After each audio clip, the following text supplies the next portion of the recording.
നമ്മുടെ ഇപ്പോഴേ കേരളത്തിൽ ഒരു പ്രഖ്യാപിത ലക്ഷ്യം വികസിത കേരളം എന്നുള്ളതാണ്. പക്ഷേ കേരളത്തിൽ ജനങ്ങൾ ബി.ജെ.പിയെ ഇന്ന് പ്രതിപക്ഷത്തിരിക്കാനാണ് ജനവിധി. പക്ഷെ പ്രതിപക്ഷത്തിരുന്നുകൊണ്ട് വികസിത കേരളം യാഥാർത്ഥ്യമാക്കാനാണ് ഭാരതീയ ജനതാ പാർട്ടി NDA പരിശ്രമിക്കുന്നത്. ഇതിനു വേണ്ടിയിട്ട് 3 വർഷക്കാലം ഒരു വികസിത കേരളത്തിന്റെ ബ്ലൂ പ്രിന്റ് തയ്യാറാക്കി. അതിനടിസ്ഥാനത്തിൽ നമ്മുടെ സംസ്ഥാന അധ്യക്ഷൻ ശ്രീ രാജീവ് ചന്ദ്രശേഖർജിയുടെ നേതൃത്വത്തിൽ കേന്ദ്രത്തിൽ എല്ലാ മന്ത്രിമാരെയും കാണാൻ ഞങ്ങൾ തീരുമാനിച്ചിട്ടുണ്ട്. കഴിഞ്ഞ ദിവസം നമ്മുടെ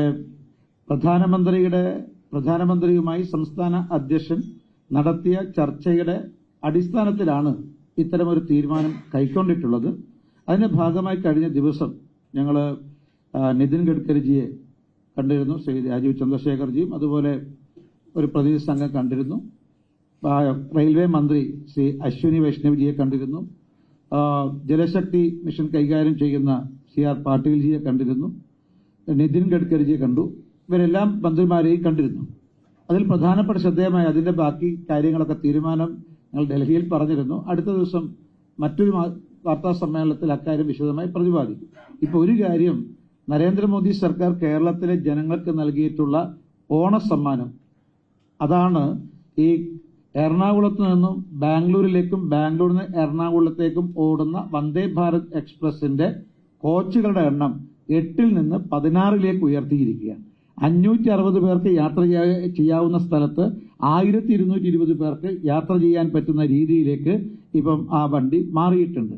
വളരെ നമുക്കറിയാം, നമ്മുടെ കേരളത്തിൽ നിന്നും ബാംഗ്ലൂരിലേക്ക് പോവുകയും ബാംഗ്ലൂർ തിരിച്ചു വരികയും ചെയ്യുന്ന വിദ്യാർത്ഥികൾ ഉൾപ്പെടെയുള്ള നിരവധി ആയിരക്കണക്കിന് ആളുകൾക്ക് ആശ്വാസമേകുന്ന ഒരു തീരുമാനമാണ് നരേന്ദ്രമോദിജി സർക്കാരിൽ നിന്ന് ഉണ്ടായിട്ടുള്ളത്. ഞങ്ങൾ പ്രധാനമന്ത്രി ശ്രീ മോദിജിക്കും അതേപോലെ റെയിൽവേ മന്ത്രി അശ്വിനി വൈഷ്ണവ്ജിക്കും നന്ദി പ്രകടിപ്പിക്കുന്നു. ഇത് മാത്രമല്ല, ഔട്ടർ റിംഗ് റോഡിന്റെ അനുമതി അത് നൽകാൻ ഈ ചർച്ചയിൽ ശ്രീ രാജീവ്ജിയും നിതിൻ ഗഡ്കരിജിയുമായി നടത്തിയ ചർച്ചയിലൂടെ തീരുമാനമായിട്ടുണ്ട്. ഏതാണ്ട് വികസനത്തിന് കേരളത്തിലെ വളരെ വികസന രംഗത്ത് നാഴികക്കല്ലായി മാറാൻ പോകുന്ന അനന്തമായ വികസന സാധ്യതയുള്ള ഈ വിഴിഞ്ഞം നവായിക്കുളം ഔട്ടർ റിംഗ് റോഡിന് വേണ്ടി ഏതാണ്ട് 16,000 കോടി രൂപയാണ് മോദി സർക്കാർ അനുവദിച്ചിട്ടുള്ളത്. അതവിടെ ഇൻവെസ്റ്റ്മെന്റായി വരികയാണ്. അതുവഴി ഒരുപാട് യുവാക്കന്മാർക്ക് തൊഴിലവസരങ്ങൾ സൃഷ്ടിക്കാൻ വേണ്ടി പോകുന്നു. അതും ഈ യാത്രയുടെ ഈ സന്ദർശനത്തിന്റെ ഭാഗമാണ്. ഒരു യാത്ര ഒരു സന്ദർശനം കൊണ്ട് അവസാനിക്കുന്നില്ല. അടുത്ത എല്ലാ മാസങ്ങളിലും ഇതുപോലെ സന്ദർശനവും അതിന്റെ അടിസ്ഥാന തീരുമാനങ്ങളും ഉണ്ടാകും എന്നാണ് ഞങ്ങൾ പ്രതീക്ഷിക്കുന്നത്.